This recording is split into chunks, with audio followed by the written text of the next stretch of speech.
یعنی یہ جو رات ہے، اس رات، مقدس رات کے اندر اللہ تعالیٰ سب کی بخشش فرماتا ہے، سوائے یہ جو کچھ لوگ ہیں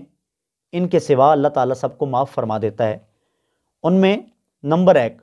مشرک، جو شرک کرنے والا ہے اس کی معافی نہیں ہوتی۔ کلام میں فرمایا ان الشرک لظلم عظیم، تو یہ جو شرک ہے اللہ تعالیٰ کی ذات کے ساتھ شریک کرنا، فرمایا اس رات کو مشرک کی بخشش نہیں ہوتی۔ اس کے بعد فرمایا جادوگر، جو جادوگر ہو اس کی بھی اس رات کو بخشش نہیں ہوتی۔ نمبر 3 کوئی شرابی جو پکا شراب کا عادی یا کوئی زانی، زنا کرنے والا جو زنا پر جمے رہنے والا ہو، تو ایسوں کو اللہ تعالیٰ نہیں بخشتا، ہاں جب تک وہ سچے دل کے ساتھ، صدق کے دل کے ساتھ توبہ نہ کر لیں، جس طرح اللہ تعالیٰ نے اپنے مقدس کلام میں ارشاد فرمایا یا ایھا الذین آمنوا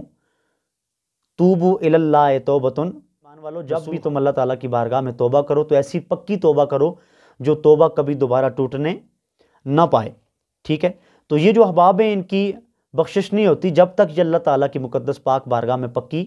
توبہ نہ کر لیں۔ تو اللہ تعالیٰ کی مقدس بارگاہ میں پکی توبہ کریں تو اللہ تعالیٰ کی ذات بڑی کریم اور بڑی رحیم ہے، بڑی کرموں اور بڑی رحمتوں والی ہے، تو اس کی رحمت سے امید ہے کہ اللہ تعالیٰ ایسوں کو بھی معاف